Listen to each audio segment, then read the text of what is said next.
Hello everyone, I am just a guy, and today, as you see on the screen here, we're going to talk about my blue purple Luffy deck list that I played at the Eggman. So this is, I'm just going to be honest, this is like my third or fourth time recording this because I tried doing like in paper deck profiles, and honestly, I touch the cards way too much, and sometimes it's a little hard to like see them, especially with like alt arts and everything. And I get like way too ADHD on like trying to organize the cards, go in a particular order with them or whatever. Like, oh yeah, these are the ramp cards, that kind of crap. So today I just kind of want to show it all in one big picture, talk about the tech cards, and kind of explain my thoughts a little bit, and then we'll call it a wrap. So I think all of the standard cards that will not change in this deck list are going to be the 4 Zorojoro and the 4 Bonclay. I think that these 8 ramp cards alongside the 4 Gear Second should not change. I think that these 12 are um, like a core piece to the deck.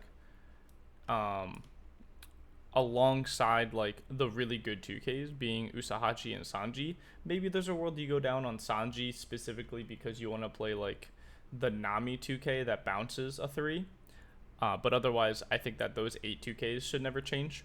Alongside the 5-drop Nami, Sanji, Linlin, and Katakuri, and Gum Gum Giant. I think that all of these cards are 100% standard because the deck just doesn't need anything better because I like there just is nothing better to play. Like you have a giant blocker that restands your Linlin that can get you an extra Don back,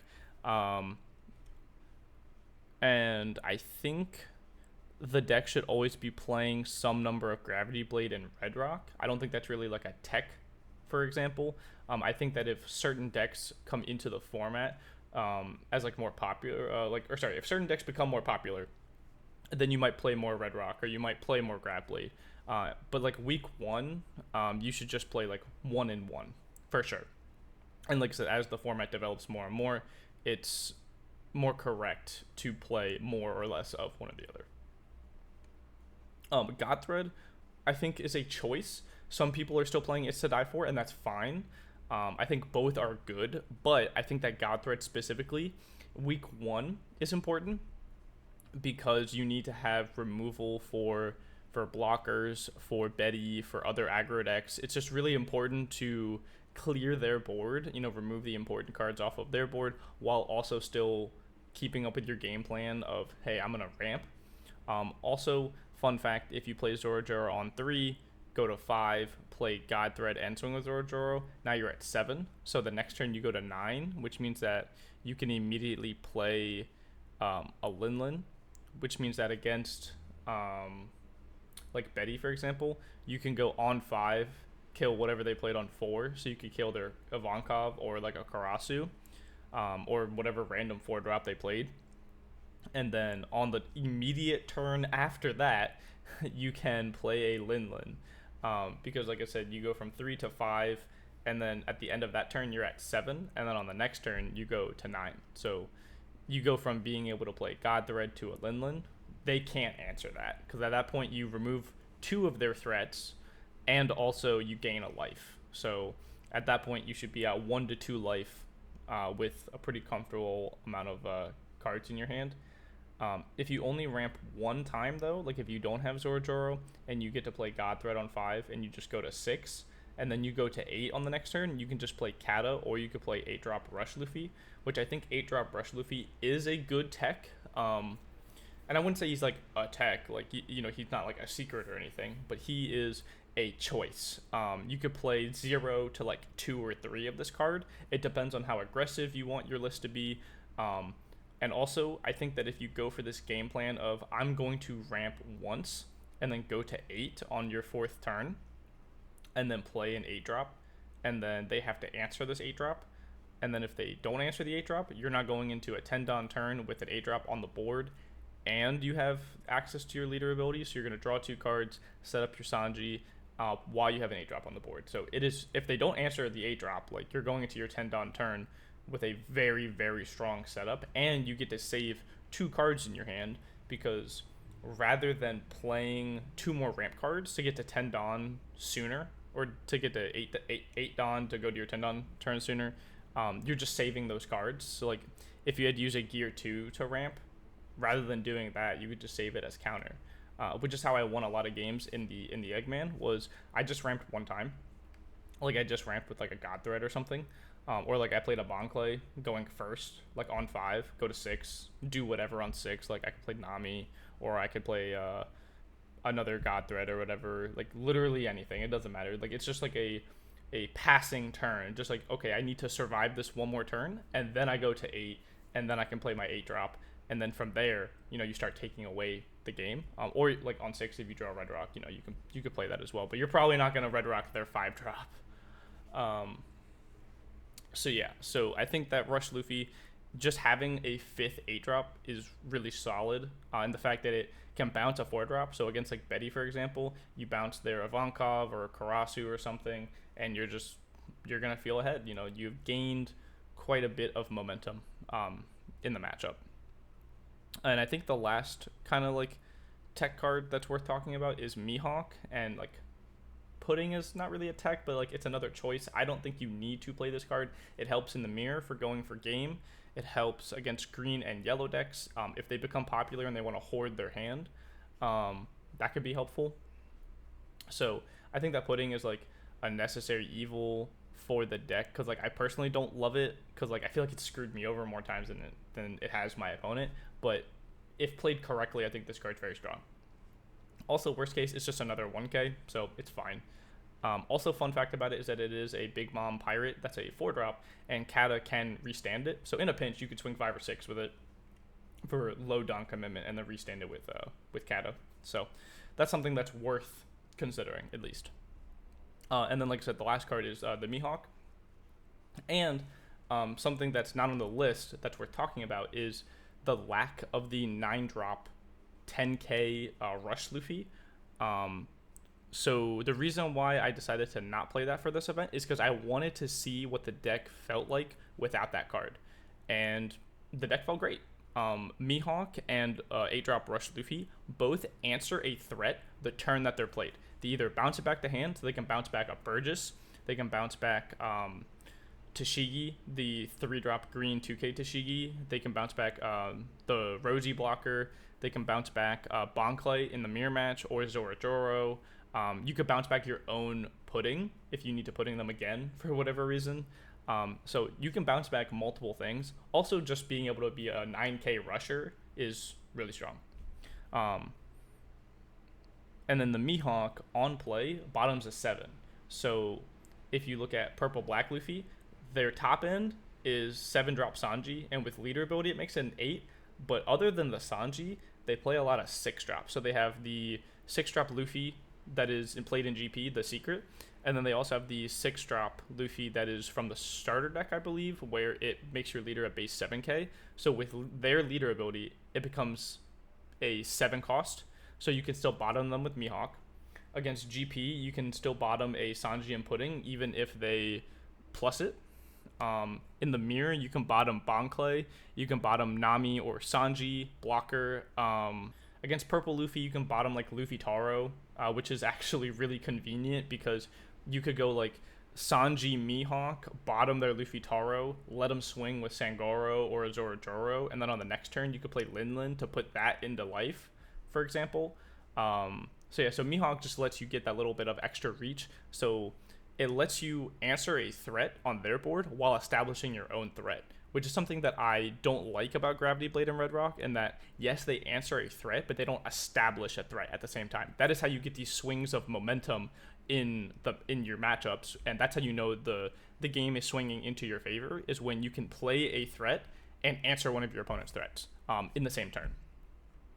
Which is why something like Mihawk or Rush Luffy, I think, is really important in the deck. But on the other side of that coin, if the mirror becomes really, really popular and this type of list becomes like the norm, then the blue-purple list should be switching back to 9-drop 10k Luffy,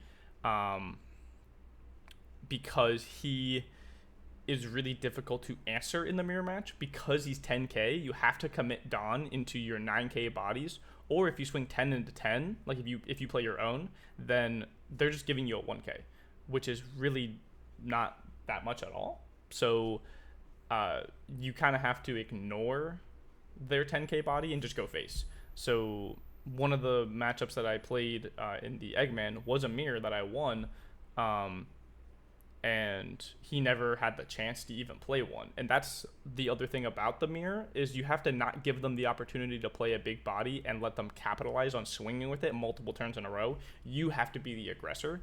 I played a mirror in paper like about a week or so ago, and my opponent had a 9 drop 10k Luffy, and I had 2 Bonclays because I went second and I played Bonclay on 4, went to 5, and then on 7 I played another Bonclay and I went to 8.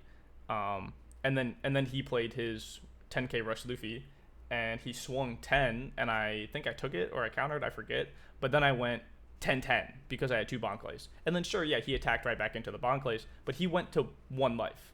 And then I established Sanji Linlin, Sanji Katakuri, and then from that point I won the game because I was able to get 2 10s after he got 1 10. So that's something else to consider with the mirror match, is like, even if you go second, there are avenues to capitalize on your opponent playing faster than you. Is okay, I'm gonna play a couple of Bonclays, which is something to consider when you're playing other purple decks into blue purple Luffy. Is sure, they'll play 2 9k bodies, but if you have 2 Bonclays, that means for 8 Don you also have 2 9k bodies. And sure, yeah, they swing right back into them, but that means that Bonclay not only got 2 9k attacks, he also had the word blocker printed on him, which is something that I talk about frequently when I'm talking about like swinging with Zoro and getting the free ramp. It's like, sure, he doesn't do any damage, but he had the word blocker printed on him because they attacked into him and took a hit to him versus your face, which is just so plus. Like, the fact that people want to swing into Zoro, like, they kind of have to, but like, it feels so good because, like, sure, my board is hopefully going to get full 8 and 9 drops at some point throughout the game. So you swinging to that Zoro didn't even really matter in like the grand scheme of things, unless like I do really cheeky stuff like play a Linlin Don minus, swing with Zoro to get an extra Don standing. So the Linlin kind of only costed 8 really, or like her Don minus ability really just untapped a Don. So there are some things that I can do if you leave Zoro alone throughout the course of the game. But in the grand scheme of things, you attacking into him also just puts the word blocker on him, which is just, it's so free. So other than that, the list isn't like really spicy or anything. It's just a lot of technical play, like learning what to play on what turn, into what matchups, what are like the real threats that you have to answer in different matchups. This deck is fun to play. The mirror match kind of sucks because it feels like there's a lot less technical play. There's a lot less like room for error. You have to draw specific cards on specific turns. Against other matchups, you can take a little time to find what you need, which is why I think the deck can be greedy and play these like one-ofs and take the time to look for them. Oh, also, I don't think I mentioned this, but I am playing the zero cost event as a one-of because I'm not playing more than 8 2Ks. I'm playing exactly 8 2Ks, and the trigger for ramp came up twice in the Eggman event, and in paper it's come up a few times where I will blind hit it in life, and then okay, I can choose between having 3k counter in hand or I just get to ramp. So that's the list. That's my thoughts on it. I'm gonna continue playing this deck probably for the rest of the format. I might try some other stuff for the format, but really the only things that would change throughout the rest of this format is the top end that you play. You know, you might go down like 1 Katakuri at some point, maybe to play another tech card, or this Luffy might go to 2. You can't see it in my mouse. This Luffy might go to 2. The Mihawk might go to 2. Maybe you might play more copies of Pudding, for example, because yellow and green decks might become more popular. You might increase your copies of Red Rock or Grab Blade because you might see more Teach, for example. And I think Grab Blade and Red Rock are both insane into Teach, so those could go to 2. So not 100% certain on where the deck will go. I don't know if this will even be the best deck in the rest of the format, because someone might cook up something that can just beat this, or like have a really solid 50-50 into it, but then be really good into everything else. So I don't know. But me personally, I really like this deck, and I'm going to continue playing it for the rest of the format. So if you learned something, leave a comment down below saying that you learned something. If you have something for me, if you have a comment, a concern, a question, or something that you want to share about the deck that maybe I don't know or maybe I explained poorly, feel free to leave a comment. So other than that, thank you all so much for watching, and I hope that you have a fantastic rest of your day.